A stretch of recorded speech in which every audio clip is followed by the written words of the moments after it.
Donc, qu'est-ce qui prive les hommes de la gloire de Dieu? Dieu veut se glorifier dans la vie des hommes. Dieu veut manifester sa gloire. Dieu veut agir dans la vie des hommes, mais il y a un problème, c'est le péché. Et je disais précédemment que nous ne sommes pas pécheurs parce que nous pratiquons le mensonge, le vol, parce que nous vivons dans les adultères, dans toutes sortes d'impuretés. Nous sommes pécheurs à cause de notre nature d'homme, parce que nous sommes nés d'un homme et d'une femme. David va l'expliciter dans un de ses psaumes, plus particulièrement le psaume 51, c'est un psaume de repentance. Il dira ceci, que je suis né dans l'iniquité et ma mère m'a conçu dans le péché.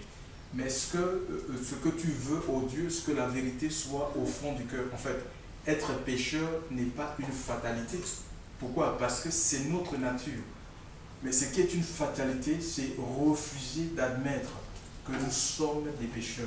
C'est essayer de trouver des excuses pour justifier notre attitude coupable devant Dieu. Vous savez, on peut se revêtir de n'importe quelle justice. Elle peut être religieuse ou humaine, mais ça ne tient pas devant Dieu. Nous pouvons être juste devant les hommes, essayer même de nous comparer. Dire, moi je suis plus bien que l'autre. Mais devant Dieu, tous, on est des pécheurs. Alléluia. Et à cause de cela, nous sommes privés de la gloire de Dieu. Mais l'Écriture nous dit aussi, parce qu'il y a une espérance, il dit que Jésus s'est donné, Jésus a donné sa vie, en fait, pour que nous soyons délivrés, que nous soyons non seulement délivrés du péché, mais que nous soyons réconciliés en même temps avec Dieu. Donc, et nous sommes sauvés par grâce, par le moyen de la foi. La foi, ça ne sauve personne. On entend souvent dire, c'est une erreur. On entend souvent dire, en fait, il faut la foi. La foi, non. C'est la grâce de Dieu qui sauve. Éphésiens chapitre 2, verset 8. Il dit, vous êtes sauvés par grâce, par le moyen de la foi. Donc, le moyen qui permet à Dieu de manifester sa grâce dans notre vie. La grâce, c'est la faveur. C'est un don qu'on ne mérite pas. Nous méritions tous la condamnation et Dieu a donné son Fils pour que nous passions de la condamnation à la délivrance. Donc c'est ça la grâce. Et la grâce de Dieu nous est accordée parce que Christ a donné sa vie et son offrande. Et maintenant, donc c'est la grâce de Dieu qui nous justifie parce que nous avons la foi dans la parole qui nous est prêchée. La foi vient de ce qu'on entend et ce qu'on entend vient de la parole de Dieu. Donc la parole de Dieu, c'est la parole de Dieu qui suscite la foi dans les cœurs. Mais ce que Dieu veut, donc ce que nous reconnaissions, chers frères et sœurs, tout simplement pécheurs, alors il nous pardonne, quel que soit l'état de nos péchés, quelle que soit la profondeur de notre péché, le sang de Jésus est vraiment efficace et puissant pour non seulement nous pardonner, mais le sang nous purifie. Alléluia, ça va nous purifier, ça va enlever tout ce qui n'est pas à la gloire de Dieu dans notre vie. Ici, ce sont des liens, le sang de Christ a le pouvoir de briser les liens dans notre vie et nous donner de vivre en nouveauté de vie. C'est pourquoi la Bible dit que ceux qui sont en Christ, il ne s'agit pas d'être dans une religion, mais ceux qui sont en Christ deviennent des nouvelles créations, des nouveaux genres d'hommes, des nouveaux genres de femmes qui n'ont rien à voir avec ce que nous étions auparavant, c'est-à-dire avant de connaître le Christ. C'est ça, c'est une nouvelle. Dieu nous appelle à une nouvelle vie. Et on peut grandir dans cette vie, chers frères et sœurs, si on est à l'écoute de la voix de l'Esprit Saint. Alléluia. Et l'Esprit de Dieu parle encore aujourd'hui dans l'Église. Donc il faut que nous reconnaissions tout simplement que nous sommes pécheurs devant Dieu. Et le Seigneur veut, il se plaît à pardonner. Sa volonté, son désir, l'apôtre Paul va le dire, son désir, c'est que tous les hommes, qui qu'ils soient sauvés et qu'ils parviennent à la connaissance de la vérité. Alléluia. Le plan de Dieu, le plan directeur de Dieu, c'est que tous les hommes puissent rentrer dans son salut, sans exception, qu'on soit blanc, qu'on soit noir, qu'on soit, peu importe notre confession religieuse, qu'on soit musulman, catholique, protestant, ça ne tient pas compte, ça n'a aucune considération devant le Seigneur. Ce que lui veut, c'est les âmes, que les âmes se tournent tout simplement. Et pour cela, il a donné ce qu'il avait de plus cher, Jésus-Christ. Jésus est la preuve de l'amour de Dieu. Il est la manifestation, chers frères et sœurs, de l'amour de Dieu. L'amour de Dieu s'est manifesté, s'est authentifié dans la personne de Christ. Personne n'a pris sa vie. C'est volontairement qu'il s'est donné à la croix pour le salut, chers frères et sœurs, des uns et des autres. Donc voilà, et il veut tout simplement ce matin que nous ouvrions nos cœurs et qu'on ne raisonne pas, chers frères et sœurs, et qu'on peut prier Dieu. On ne raisonne pas, même on a des sujets, peut-être il y a des situations où peut-être la médecine nous a condamnés. Dit non, tu mourras dans cette maladie. Tu es appelé à vivre avec cette infirmité. Il dit, l'apôtre, le désir de l'apôtre, dans le passage que je viens de vous lire tout à l'heure, 1 Timothée 2, verset 8, il dit que Dieu veut que les hommes élèvent en tout lieu des mains, élèvent des prières à Dieu, chers frères et sœurs, en tout lieu, qu'ils élèvent des prières à Dieu en élevant des mains qui sont pures, sans colère, mais aussi sans raisonnement. Donc, on ne raisonne pas. On ne dit pas, oui, mais le médecin m'a dit que je ne peux pas guérir. Je peux prier Dieu et puis Dieu va agir. Oui, les choses qui sont impossibles aux hommes sont possibles à Dieu. Nous devons croire que c'est possible avec le Seigneur. Alléluia. Là où la médecine s'arrête, c'est là où commence la médecine de Dieu. C'est là où Dieu commence, chers frères et sœurs. Et c'est là où nous allons voir comment on va goûter à la puissance de Dieu. Il faut bien qu'il y ait des limites quand les hommes ne peuvent plus rien faire. C'est là où le Seigneur vient, il agit, il démontre que lui, il est puissant, qu'il est vivant. Et il veut, chers frères et sœurs, il veut briser les jours. Si nous sommes dans les jours, si nous sommes dans les liens, chers frères et sœurs, liens de servitude, de malédiction, le Seigneur veut briser tous ces jours, chers frères et sœurs, et nous faire rentrer vraiment dans une vie de liberté, une vie épanouie avec lui, que son nom soit béni. Donc je vais vous demander, chers frères et sœurs, chacun, on n'est pas caché devant le Seigneur, hein, que chacun de nous puisse ouvrir sa bouche et demander pardon au Seigneur pour les péchés qu'il a commis, chers frères et sœurs, et que le sang de Jésus coule dans sa vie, que le sang lave et purifie sa vie, et que la force, Dieu puisse lui donner la force de ne plus retourner dans les vomis, parce qu'il est dit ceci, que celui qui cache ses transgressions ne peut pas prospérer, ne prospère point, mais celui qui les avoue et les délaisse. Ce n'est pas seulement question d'avouer les péchés, mais aussi question de les délaisser pour obtenir quoi? Le pardon de Dieu. Alléluia. De parler un abondant pardon auprès de Dieu. C'est ce que Dieu peut faire. Dans le livre de Jean, évangile de Jean, c'est le 4e évangile. Hein. Donc, voilà. C'est le dernier évangile, donc après Matthieu, avant Matthieu. Matthieu, Marc, Luc, Jean. Il dit, Jean, chapitre 1, verset 29. Donc, il dit que le verset 29. Il dit ceci. Jean 1, verset 29, il dit, le lendemain, vous êtes avec moi? Jean 1, verset 29. Le lendemain, il voit Jésus venant à lui et il dit, voilà l'agneau de Dieu qui ôte le péché du monde. Le lendemain, voyant Jésus venant à lui, et il dit, voilà l'agneau de Dieu qui ôte le péché du monde. Ici, ce livre est écrit par l'apôtre Jean. Il y a 2 Jean dans la Bible. Il y a Jean, l'apôtre, et Jean le baptiseur. Donc le baptiseur, c'était son cousin. Il était au bord du Jourdain. Il a exercé, il n'était pas dans une synagogue quelconque, dans un temple. Le Seigneur l'a appelé. L'Écriture nous dit que l'Esprit l'a transporté au désert pour exercer son ministère. Donc il est donc question, c'est lui qui voit Jésus le lendemain venant à lui. Parce que les gens quittaient, abandonnaient les villes, chers frères et sœurs, pour aller écouter cet homme-là. C'était la voix de Dieu pour sa génération. Il avait un message, le message de repentance. Il prêchait la repentance. Et ce même message a été réitéré par le Seigneur Jésus-Christ, chers frères et sœurs, et les apôtres, quand ils ont reçu le baptême de l'Esprit, le jour de la Pentecôte, chers frères et sœurs, nous voyons l'apôtre Pierre s'était levé, chers frères et sœurs, pour annoncer la parole du Seigneur. Et les gens, l'Écriture dit que 3000 personnes en une seule prédication se sont tournés vers le Seigneur. Et ces gens disaient, mais frères, que ferons-nous? Ils étaient vivement touchés, chers frères et sœurs. Il y a eu vraiment une action forte de l'Esprit de Dieu au milieu de ces personnes, que l'apôtre Paul leur dira, repentez-vous et convertissez-vous. Dans le livre de Actes chapitre 3, verset 19, il leur dira, repentez-vous et convertissez-vous pour le pardon de vos péchés, chers frères et sœurs, dans le Seigneur. Actes chapitre 3, verset. Actes chapitre 3.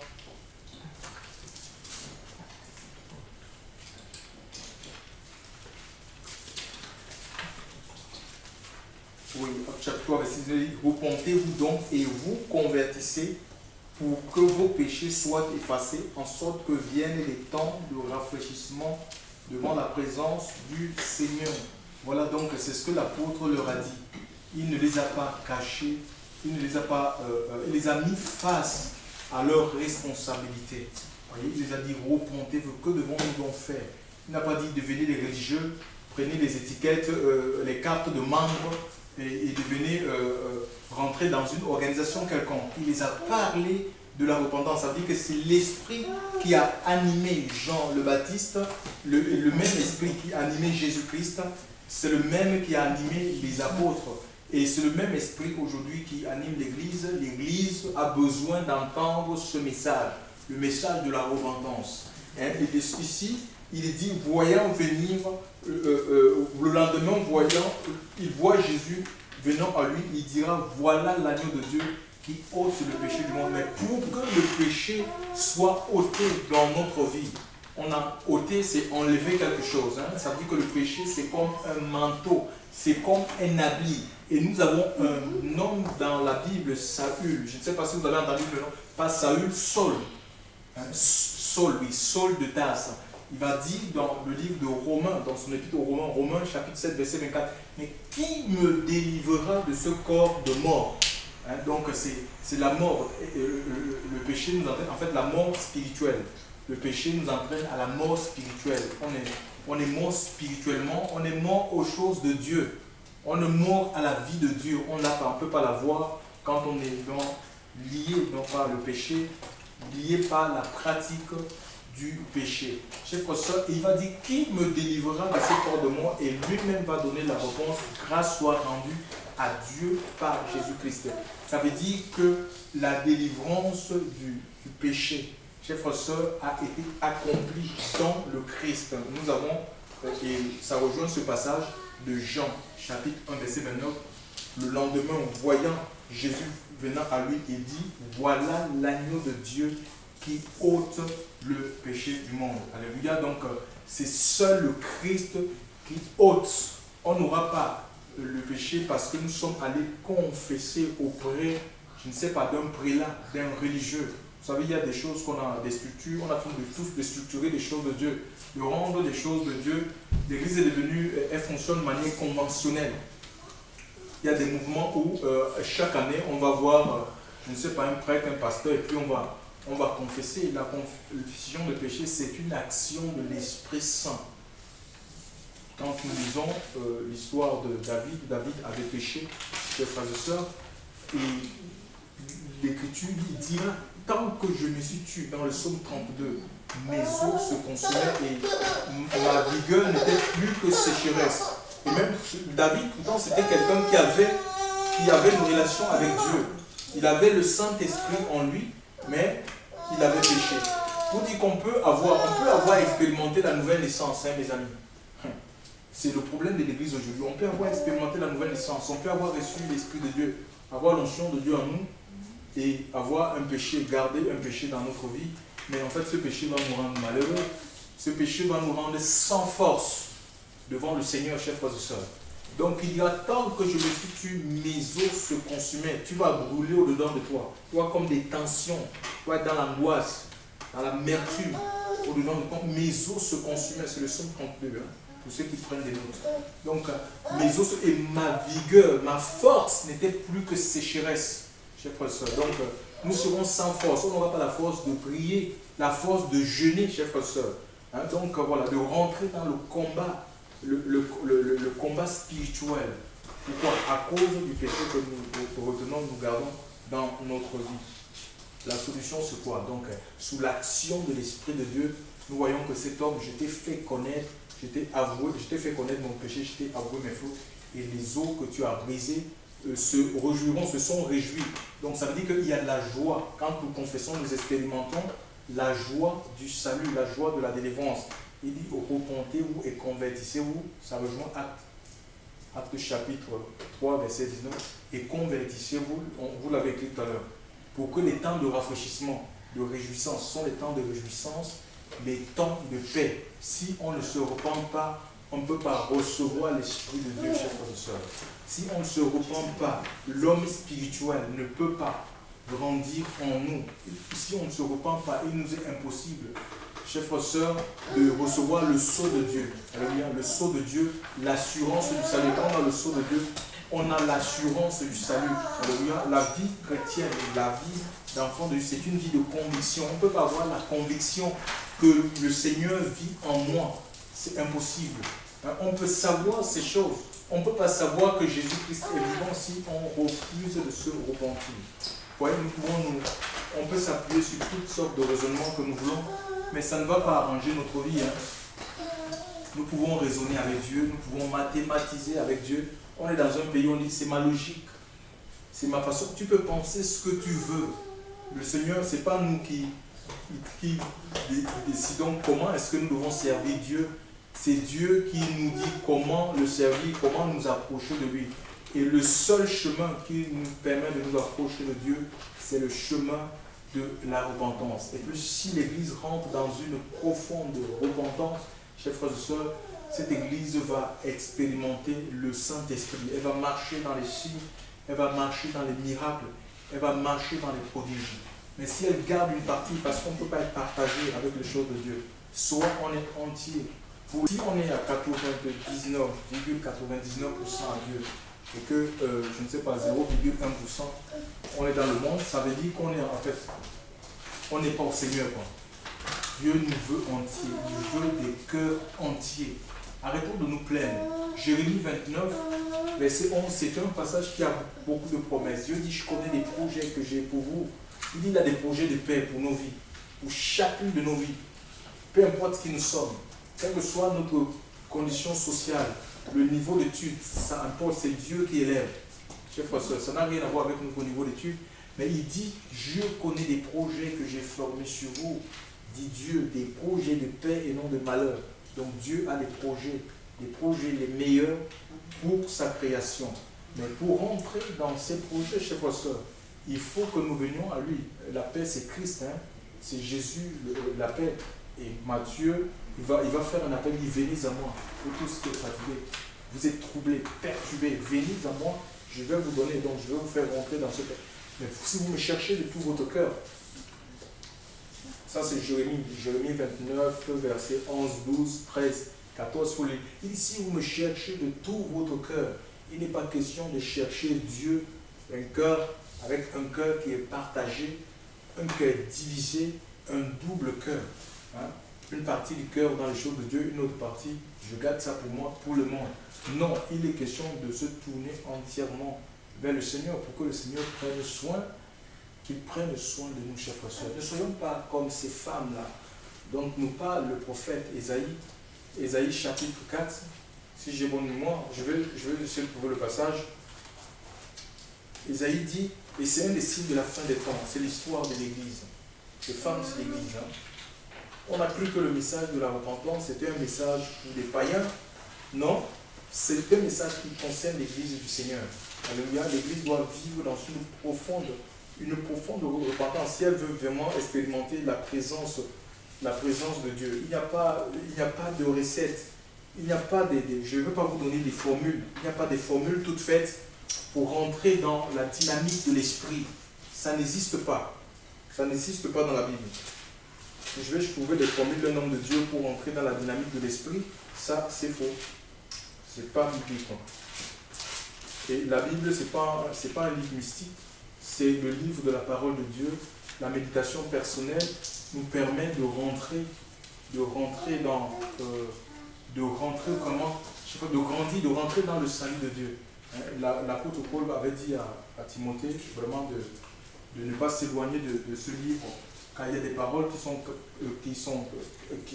ces paroles sont les paroles du Seigneur, sont sages et sont capables de nous apporter le salut par la foi. Donc voilà, nous voulons, on ne peut pas utiliser la Bible comme un livre mystique. Non, là ils ont une approche mystique de la Bible. Ils ont des problèmes, ils vont essayer comme les cartomanciens. Voilà, je cherche une réponse, une direction, je vais ouvrir au hasard, j'ouvre la Bible au hasard, mais je souhaite à cette personne de ne jamais tomber dans le passage de Matthieu chapitre 27, verset 5, qui dit « Et il alla se pendre ». Tu vas faire comment? Tu vas aller te pendre. Tu ne peux pas trouver des solutions comme ça. Ce n'est pas un document mystique. C'est la parole de Dieu, c'est le livre des pensées du Seigneur. Alléluia. Voilà, donc nous lisons tout simplement. Nous avons besoin des réponses dans la prière. L'Esprit de Dieu peut nous parler et l'Esprit de Dieu peut nous pousser. C'est l'Esprit de Dieu qui peut te pousser à ouvrir un passage, un chapitre de la Bible. Mais tu ne le fais pas dans la chair et comme quelqu'un qui veut, oui voilà, je veux une réponse comme le maraboutage, quoi. Non, non, non, non. Quelqu'un qui lance des scories par terre et puis voilà, il veut une réponse. Non, non, non, non, attention. Il y a beaucoup de passages comme ça dans la Bible. Isaac alla sacrifier son fils. Il faut éviter, si tu tombes dans ce genre de passage, Isaac alla sacrifier son fils. Tu vas faire comment? Tu vas aller sacrifier tes enfants? Ouais. Donc nous devons éviter ce genre l'approche mystique de la Bible est à proscrire, chers frères et sœurs. Nous lisons la Bible parce que nous voulons connaître la volonté de Dieu, nous voulons grandir dans ses voies tout simplement. Gloire à Dieu. Donc je veux retrouver le passage du prophète Ésaïe, et dit ceci.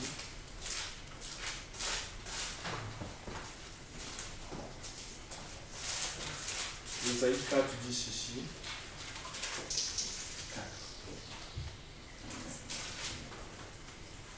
Ésaïe 4 à partir du premier verset. Et cette femme saisiront un seul homme en ce jour-là, disant, nous mangerons notre propre pain et nous nous vêtirons de nos propres vêtements, seulement que nous soyons appelés de ton nom et ôte notre opprobre. Ouais. Et cette femme saisiront, le chiffre 7, certains disent que c'est la plénitude, chers frères et sœurs. Voilà, donc si tu parles de la perfection, ben, toujours tu dis que, chers frères et sœurs, c'est l'infini. Donc il dit que cette femme, ça symbolise, la femme c'est quoi? C'est l'Église. Il dit qu'ils saisiront un seul homme, c'est le Christ. Aujourd'hui que l'Église saisit et dit, saisiront un seul homme en ce jour-là, disant, nous mangerons notre propre pain et nous nous vêtirons de nos propres vêtements, seulement que nous soyons appelés de ton nom, ôte notre opprobre. C'est-à-dire nous saisirons, nous mangerons notre propre pain. Le pain qui est le symbole, le pain c'est quoi? Dans la Bible c'est le symbole de la parole de Dieu, non? Donc mais nous voulons, ils disent que nous voulons manger notre propre pain, c'est-à-dire que nous ne voulons pas la parole. Seigneur, nous ne voulons pas de ta parole, nous ne voulons pas de tes commandements, nous ne voulons pas tes instructions, nous nous vêtirons de nos vêtements. Le vêtement, ça nous parle de la justice de Dieu. Tu vois? Ce n'est pas notre justice. Nous voulons vivre selon notre propre justice. Tu vois? Et combien des églises aujourd'hui, ils ont leur propre justice à eux. Quand tu ne rentres pas dans cette justice, ça veut dire que pour eux, tu n'es pas dans la volonté de Dieu, tu n'es pas dans le plan du Seigneur. Mais qu'est-ce qu'ils veulent? Ils disent, nous ne voulons pas ni de ta parole, nous ne voulons ni de ta justice. Et nous nous vêtirons de nos propres vêtements, seulement que nous soyons appelés de ton nom. Nous voulons appeler le nom de Jésus. Ôte notre opprobre, enlève notre opprobre, ce qui fait notre honte. Ça peut être les maladies. Enlève, Seigneur, la maladie dans ma vie. Donne-moi un mari. Donne-moi une voiture. Donne-moi le travail. Voilà, on prie, mais on ne veut pas que le Seigneur, on veut que Dieu enlève, que le Seigneur attire les membres de nos familles, mais on ne veut pas on ne veut pas de sa justice. Chers frères et sœurs, on ne veut pas de sa justice, on ne veut pas soumettre nos vies à ses commandements. Ça ne marche pas, chers frères et sœurs. Ouais, et Jean était clair à la multitude qui venait à lui, chers frères et sœurs, dans le bord du Jourdain. Il leur dira, ne vous contentez pas seulement d'être appelé sans lui le luxe, hein. Ne vous contentez pas seulement de dire que vous êtes les fils d'Abraham. Israël était tombé dans l'orgueil. Il dit, nous, on est la descendance d'Abraham. On a reçu les oracles de Dieu, donc la parole du Seigneur. Nous avons la circoncision. Il dit, non, non, non, ne vous contentez pas, chers frères et sœurs. Ne nous contentons pas seulement de dire qu'on est des enfants de Dieu. On a reçu Jésus, on a le Saint-Esprit, on a la parole. Attention, chers frères et sœurs. Il dit que les premiers seront les derniers. Pourquoi? Parce que les premiers n'ont pas considéré l'appel, chers frères et sœurs, que le Seigneur les a adressés. Ils ont pris à la légère, chers frères et sœurs, l'appel du Seigneur. Alléluia. Et Dieu nous appelle chaque jour, chers frères et sœurs, à changer nos voies. Il nous appelle chaque jour, chers frères et sœurs, à ce que nous mettions nos vies en règle. Alléluia. On nous garde, on peut pas. On peut être caché devant les hommes, mais on n'est pas caché devant Dieu. Dieu a pris un homme de Dieu de l'Irak, le prophète Ézéchiel. Il l'a pris par les cheveux, chers frères et sœurs, entre ciel et terre. Il l'a transporté dans le temple de Jérusalem. Que va-t-il voir? Il va voir toutes sortes d'abominations, chers frères et sœurs. Que ce soit sur le peuple comme sur les anciens. De toute façon, le peuple, Ézéchiel 8, hein. Donc le peuple avec le dos tourné vers le temple, ils regardaient le côté de l'Orient, le soleil, ils adoraient le soleil. Ils étaient dans le temple, mais le dos tourné vers le temple. Ça veut dire le regarder devant, regarder derrière. C'est un peu ça. On peut être ici, avoir notre pensée tournée vers le monde. Ne pas regarder au Seigneur. On peut être ici, marcher avec le Seigneur, avoir même 20 ans, 30 ans dans le Seigneur, mais frère, ne pas avoir la foi dans le Seigneur et les promesses de Dieu. Ne même pas compter sur Dieu, compter sur ses propres forces, sur ses propres capacités, faire des choses comme on l'entend. Être conduit par nos pensées, par nos raisonnements. Ça ne marche pas. Et Dieu ne peut pas agir dans ce genre de situation. Chers frères et sœurs. Et il va plus loin, il va voir les anciens. Le Seigneur va dire, perce le mur. Il verra dans la vie des anciens, les anciens qui adoraient des images sur des murs. Hein? Les murs. Vous voyez, regardez un peu ce mur. Il dit qu'il y avait des images gravées, des bêtes abominables, des choses abominables, chers frères et sœurs. Le mur, oui, dans ma maison, je ne sais pas, des murs, je n'ai pas de murs, il n'y a pas de murs. De toute façon, il y a des murs, mais il n'y a pas d'image. Oui, le mur, ça peut être cette télévision. Ça peut être cette télévision, chers frères et sœurs. Et qu'est-ce que je regarde quand je suis seul dans ma maison? Le Seigneur, chers frères et sœurs. Et ils disent que Dieu ne nous voit pas. Ils disaient que Dieu ne nous voit pas, en fait. Mais comment celui qui a créé, comment nous les hommes, on est bêtes? Comment ça nous donne des images? Si tu peux aller dans une chaîne à caractère pornographique. Tu peux prendre même une cassette à caractère porno, tu le mets dans le DVD et tu vas voir des images. Tu as ces images-là. Donc, ou ça peut être Internet, chers frères et sœurs. C'est des images. Il y a des images comme ça qu'on regarde, mais ce que nous regardons, chers frères et sœurs, attention, on peut devenir, on peut être amorcé par ce que nous regardons et devenir esclave de ce qu'on regarde, chers frères et sœurs. Et un chrétien esclave, il n'est pas libre. Tu ne peux pas être libre, tu vas souffrir. Le péché va te faire souffrir et le Seigneur est venu pour ôter le péché, chers frères et sœurs. Et le péché ne peut être ôté que si on veut. Hein? Le tout ne suffit pas de confesser, chers frères et sœurs. De dire je confesse, pardonne mes péchés. Non, le péché qui est pardonné, chers frères et sœurs, c'est le péché non seulement qui est confessé, mais qui est en même temps abandonné.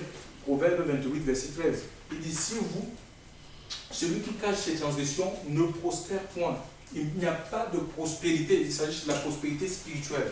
On ne peut pas prospérer spirituellement dans les choses de Dieu, dans les voies de Dieu, si on a une vie double, où on montre une image qu'on n'est pas en haut. Ça dit qu'on manifeste les signes extérieurs de la croyance et que notre cœur rénie, chers frères et sœurs, ce que c'est la croyance, la foi, la véritable foi. Celle qui consiste à se préserver des souillures du monde, chers frères et sœurs, et à visiter les orphelins et les veuves quand l'action de Dieu se produit dans notre vie. Ça nous parle du témoignage, chers frères et sœurs, à témoigner, à être témoin pour Christ, se préserver des souillures du monde et être témoin pour Christ. C'est Jacques qui le dit, hein, Jacques, chapitre 1, verset 25.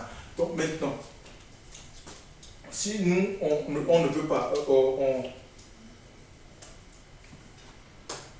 voilà, donc, je ne sais pas, je suis un peu perdu. Qu'est-ce que je disais? Les souillures du monde. Dans Jacques. Proverbe, voilà. Donc, c'est la prospérité, oui, voilà. Donc, on ne peut pas, si on refuse, si on cache des choses, chers frères et sœurs, si on cache des choses, mais on ne peut pas avancer dans les choses de Dieu. Et parfois, c'est les choses qui font que Dieu n'agisse pas. Ça peut être des petites choses comme ça, des choses infimes, qui le sont et qui nous bloquent, qui paralysent, qui font ce que même Dieu ne peut pas attirer les membres de nos familles, parce qu'il le voit. Imagine un peu que si moi j'ai dans mon... je ne sais pas, si j'ai dans ma maison, j'ai des cassettes, je vous prêche la parole de Dieu, regardez ce que je suis en train de vous prêcher. Après, dans ma chambre, j'ai des cassettes à caractère pour nous. Je peux mourir. Ma vie ne m'appartient pas. Imagine un peu que je meurs. J'ai fini de diffuser les messages sur YouTube, et puis je suis connu, j'ai une renommée. Imagine que le jour là, les gens viennent, ils découvrent que qu'est-ce qui se passe? C'est la confusion. Vous voyez un peu? Donc frère, nous devons mettre notre vie. Il faut sortir. Si nous voulons l'Esprit Saint. Et il y a l'Esprit de Dieu sur la terre. Hein. Qu'on ne vous trompe pas, il y a l'Esprit de Dieu sur la terre, l'Esprit de Dieu répandu sur la terre. Mais le problème, c'est qu'on ne donne pas la possibilité à l'Esprit de Dieu de régner, de venir vivre pleinement en nous. L'Esprit, c'est l'Esprit Saint. L'Esprit de Dieu, c'est l'Esprit Saint. Hein? Donc, ça aime la sainteté. Mais si nos vies sont comme des vases, des contenants, mais comment l'Esprit ne peut pas rentrer là où il y a la souillure, raison pour laquelle il faut que nous nettoyions, nous devons nettoyer, chers frères et sœurs. Nous devons purifier nos vies. C'est la même chose dans l'Ancienne Alliance, quand Dieu voulait visiter son peuple, non, le peuple il nettoyait le temple, il enlevait les choses qui ne sont pas à la gloire de Dieu. Et dans notre vie, le Seigneur est en train de parler, chers frères et sœurs, ce matin. Dieu veut agir dans notre vie, chers frères et sœurs. Et nous avons tout à gagner. Nous avons tout à gagner, chers frères et sœurs. Mais il faut qu'on nettoie nos vies. Nous devons nettoyer nos vies, nous débarrasser des choses qui ne sont pas à la gloire de son nom. Mettre dehors tout ce qui ne glorifie pas le Seigneur. Et il va agir, il va nous prendre en main, comme un père peut prendre en main un fils, une fille, chers frères et sœurs. Pour agir, il va se glorifier en toi. Il va prendre soin de toi, même pour les choses de la vie. Tu dormiras en paix. Et c'est Dieu qui va ouvrir les portes pour toi. Mais il faut que tu acceptes ce chemin, le chemin qu'il a tracé, chers frères et sœurs, le chemin de la repentance, du changement, de la transformation. Tu ne peux pas changer par toi-même. Mais si tu as la volonté à changer, le Seigneur va, lui, il va te changer, il va te débarrasser. Il est l'agneau de Dieu qui ôte le péché du monde, qui ôte le péché. C'est comme un manteau. Et le Seigneur a donné sa vie, chers frères et sœurs, alléluia, pour enlever ce manteau, pour nous libérer, pour enlever, pour détruire ce manteau, chers frères et sœurs, pour qu'on puisse jeter ce manteau. C'est ce que on ne peut pas marcher avec le manteau du péché et penser qu'on va obtenir les choses de la part de Dieu. Dieu nous appelle à une vie de séparation, chers frères et sœurs, séparation avec ce monde, chers frères et sœurs. Si on sera un homme, on sera malheureux 20 ans, 30 ans, 40 ans dans le Seigneur et pensant qu'il faut que les gens viennent au Seigneur, ils ne viendront pas comme ça, chers frères et sœurs. Le Seigneur, c'est autre chose. Hein. Dans une fourmi noire, sur une pierre noire, dans une nuit noire.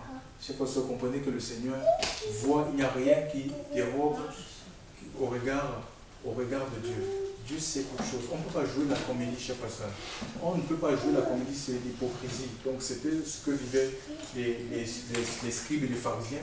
Ils se vantaient connaître la parole de Dieu, mais ils n'admettaient aucune de ces paroles, ils la mettaient en pratique, chers frères et sœurs. Le Seigneur veut des gens qui obéissent tout simplement à ses paroles. Il veut des gens qui obéissent. Et si on est prêt à obéir à Dieu, nous allons manger les meilleurs produits de la France. Il nous a mis en France et nous allons manger les meilleurs produits, chers frères et sœurs. Et nous allons voir l'œuvre de Dieu dans notre famille. On n'aura pas le temps à casser, à forcer les gens à venir au Seigneur. Ils viendront, laissons-nous gagner par l'Esprit de Dieu. Si l'Esprit de Dieu gagne, c'est l'onction qui attire. Hein. C'est l'onction de Dieu qui attire. Il nous faut sanctifier nos vies, chers frères et sœurs. Nous devons aller de sanctification en sanctification. C'est ça, tel il est, tel nous serons. On n'est pas là pour que Dieu fasse quelque chose, qu'il nous accorde seulement quelque chose de la terre, et puis voilà, c'est suffisant. Et par rapport à nos vies, notre relation, ce qui est important, c'est ta relation avec Dieu, chers frères et sœurs. Nous voulons le repos du Seigneur, c'est possible. Et il faut que nous réglions, que nous ajustions nos vies, chers frères et sœurs, à la parole du Seigneur. L'apôtre Paul, c'est possible, l'apôtre Paul, Il deviendra plus tard l'apôtre Paul. Il était sauvé. Il a été délivré, chers frères et sœurs. Il a été débarrassé de la vie de péché. Et Dieu se servit de lui, chers frères et sœurs. Il est devenu un instrument entre les mains du Seigneur. Le Seigneur ne peut pas nous utiliser en état de péché, s'il vous plaît. C'est impossible. Dieu veut se servir de nous. Alléluia. Il veut se servir de nous là où il nous a placés, chers frères et sœurs. Peut-être qu'il a des vies à sauver, mais il faut que nous devenions des instruments malléables entre ses mains. Alléluia. Pour qu'il mette ce dépôt, sa présence, sa sainte présence dans nos cœurs, dans nos vies. La Bible dit qu'il n'y a pas de juste. Tous ont péché, même comme il vous parle. Tous ont péché. Romains chapitre 23, verset 23. Tous ont péché, sont privés de la gloire de Dieu. Donc c'est le péché qui nous prive. La gloire de Dieu, c'est sa présence. Alléluia. Nous n'avons besoin de rien d'autre que sa présence. Je vous assure, si la présence de Dieu vient dans ta vie, tout suit. Tout suivra. Ça va frayer des chemins, chers frères et sœurs. Ça va frayer des chemins. Pour les choses de la vie, tu n'auras même pas besoin de prier pour ces choses. Alléluia. Le Seigneur sait qu'on en a besoin. Il nous les accordera au moment opportun. Chaque chose à son temps. Alléluia. Donc Dieu fait toutes bonnes choses à son temps. Mais il faut, c'est la présence de Dieu. Donc nous n'avons besoin de rien d'autre. On a besoin de rien de connaître, de reconnecter à Christ pour recevoir sa présence. Tous son péché sont privés de la gloire de Dieu et ils sont gratuitement, Romains chapitre 3, verset 23. Et ils sont gratuitement justifiés par sa grâce, par le moyen de la rédemption de que tu nous dis qui est en Christ. On est gratuitement justifié. Ça veut dire que ce n'est pas pour les choses qu'on a faites ou pour les choses qu'on n'aurait pas faites. C'est impossible. Hein? On n'est pas justifié par Dieu. Hein? Donc arrêtons de faire les œuvres pour les œuvres. On ne fait pas des œuvres pour essayer de paraître bien. Non, on a besoin de croire dans le sacrifice, dans le rachat. Alléluia. C'est le Seigneur, il a racheté que nous sommes gratuitement justifiés. On n'est pas justifié parce qu'on donne de l'argent, parce qu'on est des pauvres, parce qu'on soutient ceci, parce que... Non, non, non, non. On est justifié, l'Écriture dit par sa grâce, par le moyen de la rédemption qui est en Christ. La rédemption, c'est le rachat. Nous étions, quand on parle du rachat, le rachat, c'est le prix qu'on paye pour libérer un condamné ou un prisonnier, chers frères et sœurs. Ça veut dire que nous étions les otages. Les otages qui sont pris un peu partout au Sahel par Al-Qaïda. Que font les gouvernements? Ils essayent de créer des liens et ils donnent de l'argent. Ces gens-là donnent de l'argent, chers frères et sœurs, pour libérer leurs otages, chers frères et sœurs, leurs citoyens. Ils donnent de l'argent, c'est le prix. Et Jésus, pour nous délivrer, chers frères et sœurs, Dieu, pour nous délivrer, il a donné Jésus-Christ. Il a donné son Fils. Il a donné Jésus pour nous délivrer, chers frères et sœurs, de la vie du péché, pour nous sortir, parce que nous sommes en captivité. Le péché, c'est comme une prison, c'est une forme de prison.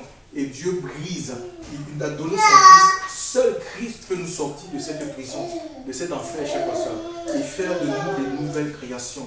Tu nous dis que ceux qui sont en Christ, ils deviennent des nouvelles créations. Les choses anciennes sont passées et toutes les choses deviennent nouvelles. Il nous donne une nouvelle vie, une nouvelle espérance, chers frères et sœurs. Ouais, la vie chrétienne, la vie d'enfant de Dieu, c'est une vie de conviction. C'est une vie de certitude. Quand on est pardonné par Dieu, on sait. On le sait. Comment on le sait? Parce qu'on a reçu l'Esprit de Dieu. Et c'est l'Esprit de Dieu qui nous fait savoir qu'on est pardonné par Dieu. Chers frères et sœurs, quand on a l'assurance du salut de la vie éternelle, que quand je vais passer de ce monde, je vais rentrer dans la présence de Dieu. Je n'irai pas dans les flammes de l'enfer. On le sait. Comment on le sait? Parce qu'on a reçu l'Esprit de Dieu. C'est l'Esprit de Dieu en nous qui nous le fait savoir, chers frères et sœurs. On sait que Dieu existe. On peut savoir. L'apôtre Paul dit, je sais en qui j'ai cru. Et Job, au cœur de sa souffrance, dira, je sais que mon Rédempteur est vivant. Tu peux savoir que Dieu est vivant. Ce n'est pas parce qu'on va te le prêcher que Dieu... Non, tu peux le savoir dans ton cœur, chers frères et sœurs. Mais il faut que tu te réconcilies. C'est aujourd'hui le moment favorable, acceptable, chers frères et sœurs, pour recevoir le Christ. Ne jamais renvoyer à demain. Parce que demain, chers frères et sœurs, nous ne savons pas ce qu'une seconde est capable d'enfanter. Vous pouvez sortir là, descendant les escaliers, une chute. Vous mourrez, je ne le souhaite pas, mes chers frères et sœurs.